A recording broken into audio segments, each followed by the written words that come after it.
zodiaque sur notre luminaire prophète Muhammad sallallahu alayhi wa sallam, fils de Abu Qasim Mohammed, fils de Abdallah, fils de Abdul Muttalib, fils de Hashim, fils de Abdul Manaf, fils de Hussein, fils de Kira, fils de Moura, fils de Kab, fils de Louah, fils de Galib, fils de Fir, fils de Malik, fils de Annad, fils de Kinan, fils de Kouzem, fils de Moudrik, fils de Ilias, fils de Mouda, fils de Nizar, fils de Mahad, fils de Adnan, Adnan descendant Ismaël qui est le premier fils d'Ibrahim alayhi salam, ainsi que sa famille et tout prophète véritablement envoyé dans le but de tirer les humains des ténèbres situées vers la lumière parfaite.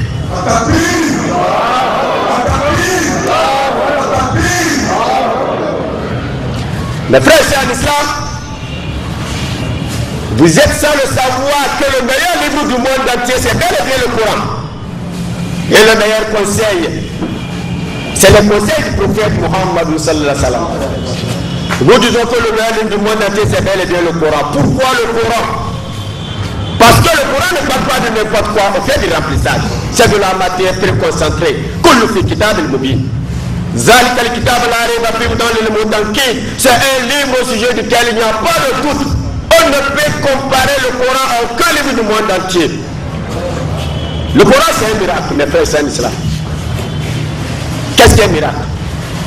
Un miracle, c'est une impossibilité, quelque chose qui dépasse l'entendement humain. Puisque Dieu donne des miracles en fonction de la mentalité d'un peuple. Alors il nous donne un exemple. Le prophète Moïse, que la personne sur lui, le type de miracle que Dieu lui a donné était proche de la magie. Il vivait parmi un peuple. Le prophète Moïse, que la personne sur lui, le type de miracle que Dieu lui a donné était proche de la magie. Il vivait parmi un peuple magicien. Il a dû confondre ces magiciens. Dieu le Très-Haut lui avait donné la chance de s'entraîner avec sa canne sur la montagne.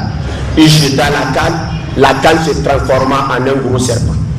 Le serpent avala tous les petits serpents des magiciens égyptiens. Les magiciens égyptiens réalisaient que ce n'était pas de la magie, ni de l'hypnotisme, ni du mesmérisme. Parce que pour hypnotiser quelqu'un, il faut lui jeter un sort. Il faut montrer à quelqu'un ce qui n'existe pas pour créer l'illusion. Dieu donne le pouvoir de faire la mer avec sa canne pour libérer l'Égypte. Isa alayhi salam, Jésus-Christ, quand il était arrivé sur la scène, il y avait des grands docteurs, des grands médecins, des médecins efficaces. Dieu lui donne le pouvoir de guérir l'aveugle des naissances, le lépreux des naissances, les infimes des naissances. Il rend la vie aux morts, il les revivifie, toujours par la permission de Dieu, parce qu'il disait, ne pensez pas que je sois venu faire ma volonté, mais la volonté de celui qui m'a envoyé. Tapez. Le prophète Muhammad sallallahu alayhi wa sallam, il vivait parmi un peuple local, les Arabes, qui étaient fiers de leur langue, qui faisaient des compétitions, qui posaient des questions à des non-arabes. Vous avez combien de mots dans votre langue? Peut-être une demi-douzaine. Nous les Arabes, nous sommes un peuple local. Le type de miracle que Dieu lui a donné était quoi? Le Coran. Le Coran. Un miracle dans la pureté du ciel, dans la sagesse et la vérité, qui ne parle pas de n'importe quoi, pour faire du remplissage. Parlant du développement embryonnaire de l'homme dans le Saint-Coran, dans la sourate Al-Mu'min, chapitre 23, versets 12 à 14, Dieu dit ceci: nous avons certes créé l'homme d'un extrait d'argile. Nous en fîmes une goutte de sperme dans un reposoir solide. Ensuite, nous avons fait du sperme une adhérence. De l'adhérence, nous avons créé un embryon. De cet embryon, nous avons créé les os. Puis nous les avons revêtus de chair. Ensuite, nous les avons transformés en une toute création. Gloire à Allah, maître des créatures. C'est pourquoi le professeur Kate Moore, dans son livre de développer l'humain, il dit: je ne trouve pas de difficulté que le Coran est la parole de Dieu. La description de l'embryon ne peut pas être bâtie sur la connaissance du 7e siècle. Cette description a été révélée au prophète Muhammad sallallahu alayhi wa sallam. Il nous parle également de la formation de l'univers au chapitre 21, verset 30. Ceux qui ont mépris n'ont-ils pas vu que nous avons créé les cieux et la terre en une masse compacte? Puis nous les avons séparés et fait de nous tous sortes vivants. Ne croyez donc pas.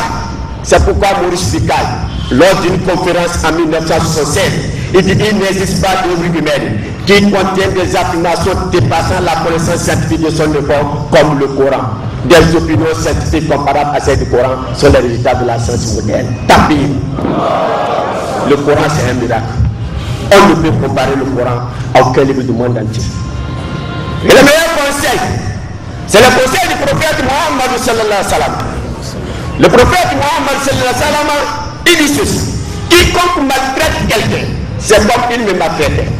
Sache que celui qui est injuste envers un allié non musulman, ou que le oblige à une tâche épuisante, ou qu'il lui prend quelqu'un bien, sans que ce dernier consente, il dit le jour du jugement dernier, j'augmenterai avec lui.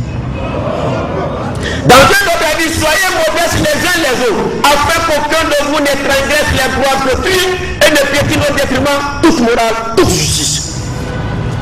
Dans un autre hadith, il dit: ne montre pas ta joie de voir le malheur de ton frère. Sinon, Allah lui accordera sa clémence et te prouvera à ton tour.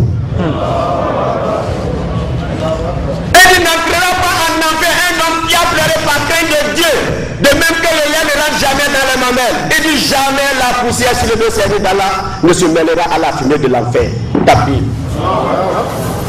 Mes frères en islam, c'est pourquoi le français Lamartine écrivait en 1854: si nous prenons l'important objectif, limitation des ressources, résultat incroyable comme 3 critères pour venir à la génie humaine, qui oserait comparer n'importe qui à Mohammed sallallahu alayhi wa sallam? Les plus célèbres personnalités ont créé des royaumes, des empires qui se sont écoulés devant eux. Cet homme, Mohammed sallallahu alayhi wa sallam, il est à la fois politicien des politiciens, mais pas notre politique de mensonge. Philosophe des philosophes, guerrier des guerriers, conquérant d'idées, restaurateur d'un dogme rationnel, d'un culte sans idole, fondateur de 20 empires terrestres et d'un empire spirituel. Tapis. Mes frères en islam, alors soyez fiers d'être musulmans. Vantez-vous d'être musulmans. Si nous ne donnons